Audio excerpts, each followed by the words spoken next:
Kirby's Dreamland, also known as Kirby's Dreamland, also known as neither of those things, is a very classic Game Boy game. Look at that, 1992, really old. This is a baby game for small babies.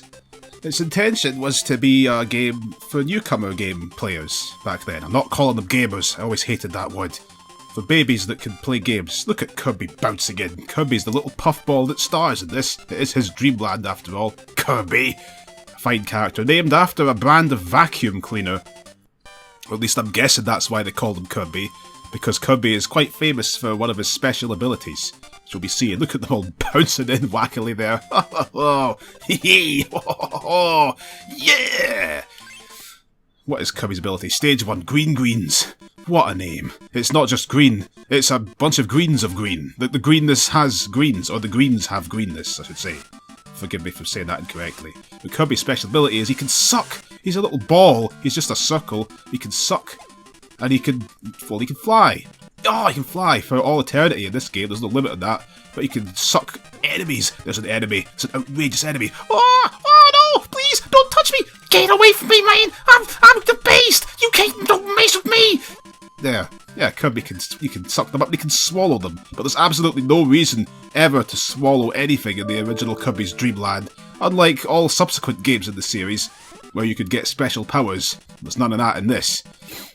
You might as well always spit the enemy out, because maybe you can take out another enemy. There is simply never ever a reason to just swallow something. I don't know why they even did it. Plus, if you spit an enemy at another enemy, you get even more points for your score, your completely meaningless score that doesn't do anything whatsoever, with the SC on the side, letting you know it's a score. What's this? You think this game was maybe for babies? Doesn't think that I've got what it takes to figure out that this black silhouette is a door. It's telling me to go in. And if you insist, door, get the lovely Kirby door entering sound effect. There's so many sound effects from this game that they just kept for the rest of the series. Never got rid of them, never changed them. A lot of them are just the same. The star riding sound, and pretty much, I guess, nothing else really. Well, some of the sounds have stayed anyway. Kirby's blasting his way through here, then he gets on the superstar, which Kirby flies to get into the forest over there. He could have just flown straight to the boss, but he did not do that. Just like Mega Man, Kirby believes in playing fair. Unfortunately, Poppy Brothers Senior here does not believe in that, because he's going to throw bombs at us. That's not very nice. Poppy Brothers Senior, take this. Yeah, man, Oh no, Kirby's not actually taking a hit. I was hoping he'd take a hit there, because I was going to say that he would have lost one of his points of vitality at the bottom. The 6 health points he's got. 6 points of health in this extremely easy game. Kirby's Dreamland is very easy, very short, very black and white as well. Well, of course it would have been green and green in the original Game Boy. Which this totally, legitimately, authentically, 100%edly is, of course. But Kirby's only way of attacking things is swallowing stuff and spitting it out at other stuff. Whenever Kirby, well, I say swallow, he inhales something into his mouth, and then when he spits it out, it's turned into a star for some reason. So I guess whether he swallows it or spits it, the thing dies either way. So Kirby really is quite a monstrous little eldritch abomination little thing. He just goes around eating stuff and mutilating it and slaughtering it, sucking up everything and flying. Oh yeah, something else as well. Kirby can fly, again for all eternity in this game, and if you press the action button, he spits out an air pellet. And that also kills things. Ooh, now then, Kirby has successfully manoeuvred his way through the forest, and he's climbing up a tree. Oh, what's this? There's a destructible block. What secrets await us? Absolutely nothing. Hey, there's an M tomato down here. There's no reason to get it, so I'm getting it. If you press down on some platforms like this, Kirby will just flounce down through the platform. How sweet. Got to destroy that block to get the 20 points that I got from that. Just keeping an eye on that score. Is there anything here? There's nothing. Why? What's the point of these? Why did they have these outside areas here? They've got that little block you can destroy to get out here, but there is absolutely nothing here. Is there a secret? All my life I've wondered about this. What's the point of this? You know, if there is a secret, I've never heard of it on Game FAQs or anywhere else. So I highly doubt there is any such thing. Down we go. We climbed up the tree, now we're falling back down outside of the tree. Which kind of suggests that Wispy Woods here was just right beside that tree we went inside earlier, so we could have just walked to the side of that tree and got to him before doing this. Man, I'm getting killed by Wispy Woods. He's just a tree. I've got no excuse to get slammed by Wispy Woods. Thing is, Kirby's Dreamland is quite famous for being hard. Easy, sorry. The Kirby series is famous for being very easy. It's meant to be very easy, but I never felt it was that easy. I want to come out and say this. I never felt that the Kirby games were terribly easy. I mean, yeah, they're certainly easier than most games, I suppose. But I remember getting hit a lot and dying and stuff. That was the end of the first world. Kirby got got splashed. Kirby collected that star at the end of the first level, and that's part of the intricate plot of Kirby's Dreamland. Got to enter the castle here. Because the plot is the plot. Before we talk about the plot, Kirby's an excellent singer. Let's hear his wonderful singing talents. There. Wonderful. Castle la la la. Ah yeah, this is kind of a maze level. Lots of different pathways. Ah, yeah, well. Good. A room with 2 drinks in it to make up... A drink recovers 2 points of vitality. So that was 4 points of vitality we could have made up. In case we lost the 4 hit points somehow while walking through this one room here. Well, if you're a complete beginner gamer, you might have had trouble with that. I know I said I never play gamer, but too bad. Well, I could have swallowed the bomb and spat it out, but I didn't. The plot of Kirby's Dreamland, then, is that Kirby here is a ball who lives in a place called Dreamland, which I assumed that it was meant to be a land of dreams, some kind of dream world. But apparently not, it's a planet in space somewhere called Popstar. Very confusing. Oh, that thing's not swallowing. Is it possible to swallow them? No. In later games, if you swallow something for ages, like this, eventually Kirby will be able to swallow it, but not here. Not in Kirby's Dreamland. Kirby's Dreamland. Oh.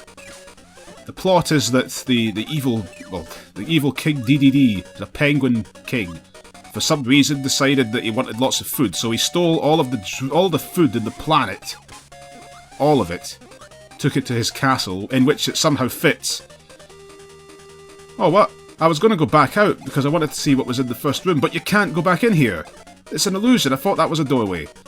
DDD stole all the food, and so it's up to Kirby to get the food back. That's the plot. Collecting all of the stars along the way somehow contributes to that goal. I don't know how. I guess that Wispy Woods must have been in King DDD's employment. That's why he had a star. King DDD is one of his evil henchmen was a tree. So it was a hench tree. Yeah, serves you right, mini boss. It's a little taster of what's to come. This level is weird though. I always remembered it being weird because it's got these kind of alternate pathways and stuff. Rooms that you can explore more fully or less fully. There's no other level in the game that's really like this. Little weird quirks like that right there. You jump up around these question blocks and get stuff. The Mario-style question blocks. Guess that's what's inspired these. This level just seems very unique. It's the only one of its kind with these secret routes and things. And optional areas you can go to and then leave. Maybe it's not really very different, but I always felt like this one level was kind of different. What's this? It's a curry. That makes Kirby super hot. Why, man? I'm on fire! Why? There's too much chili in these curry, man! Help! Why? But I don't need help. I'm the best. I don't need any help, man. I'm doing just fine. Why? Yeah! Out through the castle exterior. Kirby, that's the name you should know. Kirby. Kirby, how can I help you, King? He had a cartoon, an anime in the 2000s. It came out shortly after the N64 game did, because the N64 there's just these meaningless little side rooms. Watch the Gordos. I see that's what those spikes are called, Gordos. I seem to remember they take 3 points of health off you. In at least one of these games, but I don't think it's this one. But there's one that does that. They're always devastating. They always hurt you more than most things. It's the boss. It's the boss of the haunted castle. It's La La La and La La La, who are inspired by the main characters of an old puzzle game series that that the creators of Kirby made on the Nintendo Entertainment System, called The Adventures of Lolo. It was a box-pushing puzzle. That's why these two are pushing boxes. Lolo is inspired by Lolo, and La La La is inspired by Lolo's girlfriend, Lala. They both look pretty much the same. Lala, like out of the Teletubbies. Except not quite. Then the creators of Kirby are a company called HAL. HAL Laboratory. Also called HAL Ken, sometimes. Jumped straight into that. And they made a number of games back in the day. I think Kirby is their biggest success. Kirby's their biggest smash hit. Look at the little Kirby's Dreamland logo in the bottom right. I like these stage intros. There's all those animations they created, like that fishing thing there. The fishing animation, and all those sprites of Kirby's mouth getting the fish trying to get out of it. All those animations they created for these intro scenes, and they're never used anywhere else in the whole game. And we'll be seeing more of that as well in another part of the game. We'll get to that when we get to that. There's another place where they made tons of unique animations for some reason. We'll see. Stage 3, it's the beach. I don't know if there's any kind of rhyme or reason to all these places Kirby's going to. I mean, he was in a forest, then he went to a haunted castle, and now he's on the beach. He's just sort of going places. Well, I mean, he could go where he wants. He can fly, after all, as we can see. What are these squids doing? I don't know why the squids are flying, though. Oh, hey, I never realised... Whoops. Oh, my curiosity slammed me, but I never realised that you can fly on top of the water and you'll just bounce on the top of the surface. Kirby's buoyant. Look, I'm not pressing in the up direction here. He's just floating like that. Now I'm pressing up. You press up to fly. Whoa, a little too close for comfort. Oh well.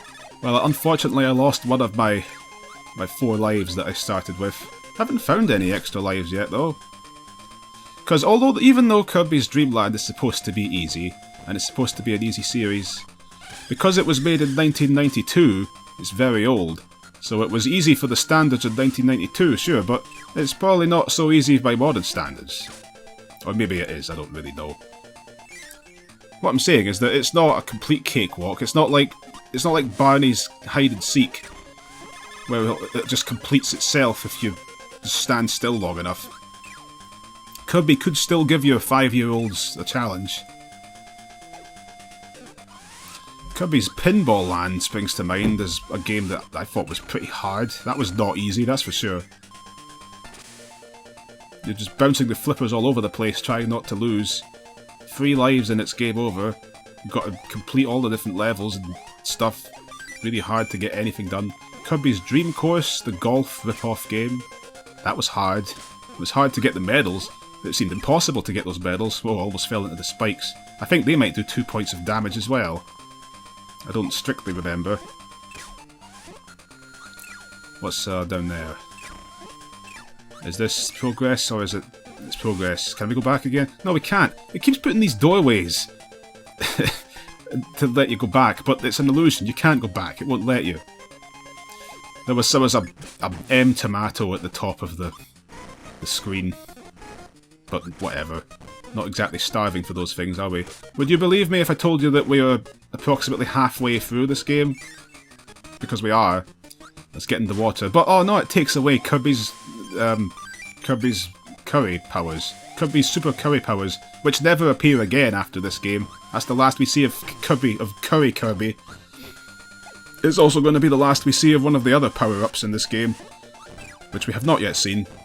Oh, I hit the cannon, which is called Kabluka, I think. Yeah, this is back when all enemies had names for no reason in games, and a description in the manual, and artwork in the manual. And very often they had alternate artwork that wasn't in the manual, that you didn't see anywhere. Kirby flies into the background and a whale spouts him out into the clouds, instead of him just flying directly onto the clouds in his star. That was some glitz before substance there. We're in the fluffy clouds now, which actually does tie in well to the next boss, and here is that the additional power-up I was talking about we'll never see again after this series. It's a mint leaf. That's what the instruction said. You get the mint leaf and we can just perpetually shoot air pellets all the way along the screen. And suddenly it turns into a side-scrolling 2D Gradius shoot-em-up. You probably didn't expect that. Talk about a bit of a weird gameplay shift. Seems pretty out of nowhere, doesn't it? But actually this became, reflecting on it now, this became a series mainstay. That simple little boss fight there with that random balloon inspired... Actually, it was tremendously influential, because pretty much all the final boss battles in this series are fought that same way. Well, maybe not. Actually, no, not really, but some of them are. The sequel to this did.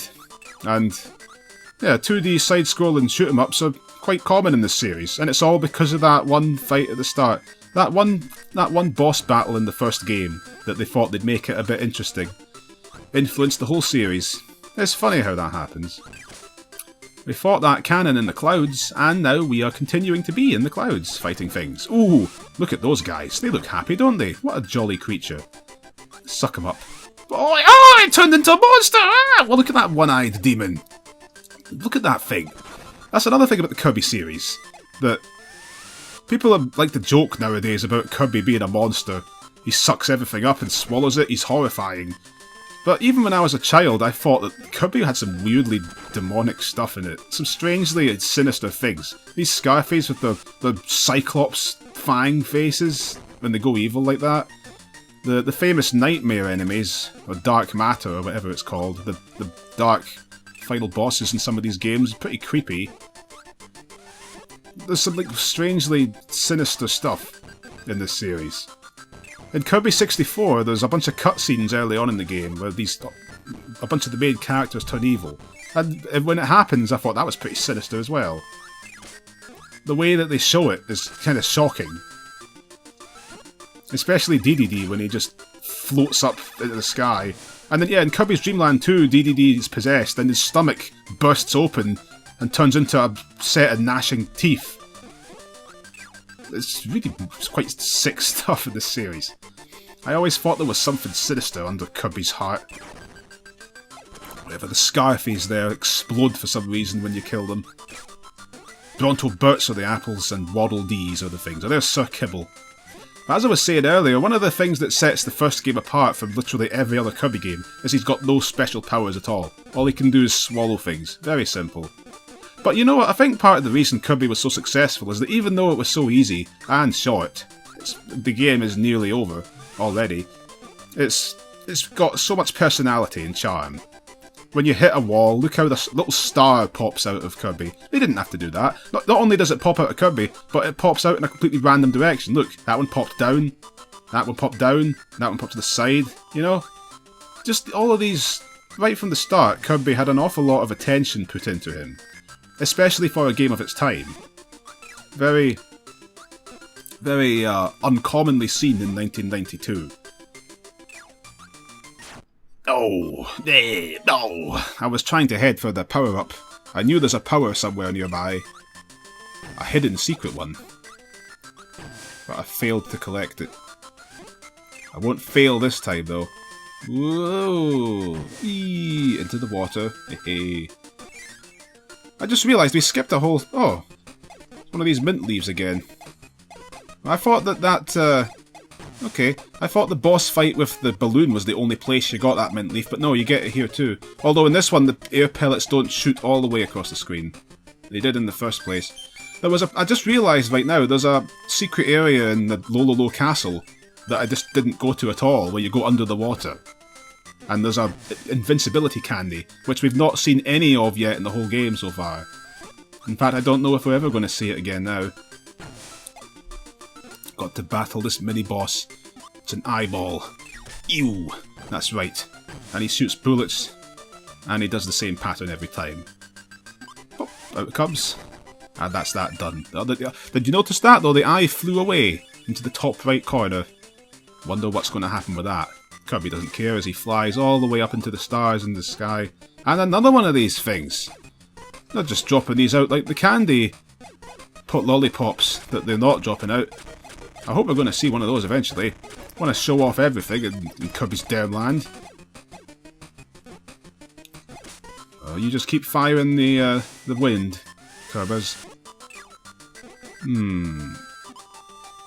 Right, over here. Oh, I remember this bit too. Look at this. See that this hole on the right-hand side, we could go in the door, but surely there's a reason to go down here, isn't surely? No, there's not. That's death down there. There's nothing down here. Why did they put that there? Is it just a trap? Just a trick to trick the little kids? The 4-year-olds that this was supposed to be aimed for? The beginner gamers are getting their first introduction to game trickery. Also, you can easily fall down that hole. If you're blazing away with this spice and fall down there, you can't stop shooting the curry fires in time to fly. Oh, I wanted to go back. I wanted to point out that there was a block on the right-hand side of the screen that you can't reach. And it's just meaningless. A destroyable block, that is. Weird things. Now, there's a secret area in here. Can you guess how we reach it? Where's the secret room? There's a secret room. Where is it? It's inside the moon. There. Whee! Yay! Wait, go back up a sec. Look at that. What's this? Is that supposed to be a cloud? It's like Kirby took a bite out of the sun. Yeah. Oh. I've got to have my mid-morning snack, man. Oh no! No! Oh, missed the one-up. How are we going to survive without that? Oh no. Well, time for the boss. It's the eyeball that flew away earlier, and it's back. Yeah, Krako's another one of the creepy things about this series. I was talking about how I thought there was creepy stuff. Krako's kind of creepy to me. He's just a giant eyeball inside of a cloud. He's got no mouth or face or anything. He doesn't seem cute to me. He just seems kind of disturbing. Just a massive eyeball. Maybe it was just me that felt these feelings about early Kirby games. But yeah, Krako is kind of intimidating. The spikes, the angry, harsh spikes sticking out of him. I got a kind of a raw feeling out of Kirby, early Kirby. There's something sort of visceral about the bashing, the sound effects when you get hit, and the way the enemies swoop and quickly dive. It's not violent in any way, but it's kind of, it's sort of, it's kind of rough and ready. Edgy, but finally Kirby is ready. Finally, at long last, after a massive ordeal, colossal adventure, we've made it to the final level, stage 5. King Deity's castle. Kirby flies in and does all this stuff. This is all a cutscene. And he arrives in the boss's boss. It's the boss arena. This is the final room of the game, basically. We got to go through a series of boss rematches. Just like in Mega Man. It's, We've come so far, it's time to relive all those nostalgic memories of so long ago. Like, remember this right here? Remember when we fought this guy? It just feels like an eternity ago now, doesn't it? It feels like so long ago, but we've got to face him yet again. Speaking seriously, it seems kind of silly having a boss rematch in a half-hour-long game like Kirby. Of all the games to have a boss rush at the end. They picked Kirby. But, well, yeah, they did. I guess they were running out of ideas. It's not like they couldn't have put some more stuff into the game. The cartridge is surely the game cartridge has more than enough space. They had plenty of time to make all those special animations and things. All the pretty backgrounds like this here. All that stuff in the back. That is just the thing, though. Because they made this game so short, they had so much more time to put in the love. And it paid off. Kirby's loving attention to craftsmanship is part of the series' charm, I'm sure. Plus, this final level isn't just a boss rush. You get to play through a very small mini version of the stage that the boss was the boss of. So there's a little bit more to it than just, ooh, almost fell to my death. What's in the question black? Nothing? I guess it was just that one question mark block in Lololo's castle that had the power up. Also, you got to get to the boss, for some reason you got to touch a clone of Kirby. And then that spike leaves the door. Why did they do this? What was the point? I have no idea. It would make sense if the Kirby clone was hidden away and you had to find him, but no, he's just right in front of the boss door. What was the point of that? Maybe the enclosed instruction book gave a reason. I somehow doubt it did, though. Just weird little things. Weird little things that I wonder about. Leo. Yay. Each one of Lololo and La La La has their own health bar as well. They've each got 3 hit points. Yep, that's that. Curtains for La La La. I think that was La La La. They were blue and pink in the puzzle games they were based on, but they're not any colour here. You can have any colour you want as long as it's black and white in this. And Kirby himself is white. He was white on the box art as well for the game, but he was always meant to have a colour. He was always meant to be pink. Even when this was made, he was pink. Except there was some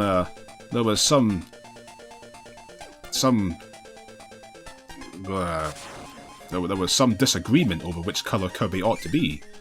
Yellow and pink were the 2 options. The creator of Kirby wanted yellow, and Shigeru Miyamoto wanted pink. So take a wild guess who won that debate. And Kirby's pink. Although even to this day, if Kirby ever has a secondary colour, it tends to be yellow. There's always a yellow Kirby. Like in Kirby's Dream Course, there was a yellow Kirby. And, I mean, in the 2-player mode of Kirby's Dream Course, there was a yellow Kirby.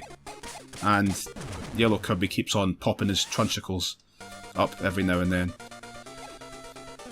Now for the final boss. I've saved the hardest till last. Remember this? Remember this, Forest?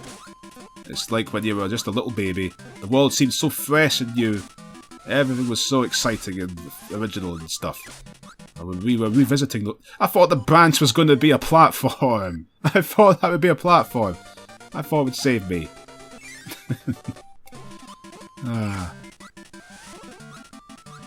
But it didn't. I like this tree, the tree trunk coming out of the air. That's nice. Is this not a...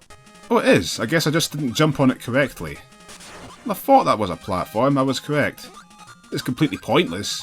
Yeah, look, if you don't jump on it just right, he falls through it.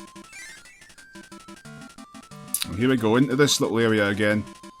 Down we go. Oh, I wanted to show something, but it's too late. The top left, there was this block that just stopped existing as it went down. It's curtains for you, Wispy. Can you jump on Wispy's nose? Oh no, it hurts you! What? What just happened there? What? What on earth was that? Well, I'll get to find out in the replay, but that was pretty crazy. I didn't expect... I guess that Wispy Woods could kill you in 2 hits if you jump into him. I never knew that. Alright, we'll stay away from Wispy Woods' face. There's the block I was talking about. See, it's just... Oh wait, you can fly through this? What? Oh, all my life I assumed that you couldn't go through that thing there. Whatever it is. But you can. Okay, fine, whatever. Still learning things about Kirby's Dreamland even now. Let's shoot some serious appleage at Wispy Woods. Wispy Woods! As Kirby's Avalanche said. The puzzle game of the Super Nintendo, they really tried to cram Kirby's image into tons of stuff back then. Just like Pokemon, they just plastered it over everything. Kirby Golf, Kirby Puzzle Game, Kirby, what was the other stuff?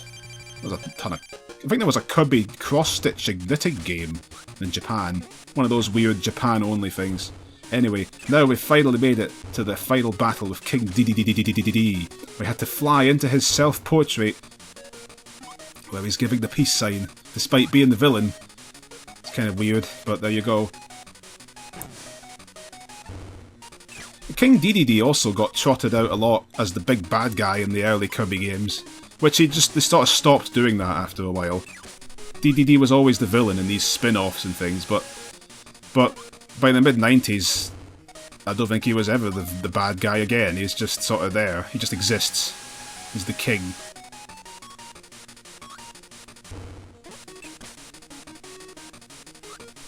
And he tries to hammer us and stuff. He had a big health bar too. He didn't have the normal 6 health like all the other bosses do. He's got, I think, 10 health. And he's much like Kirby, he tries to swallow us.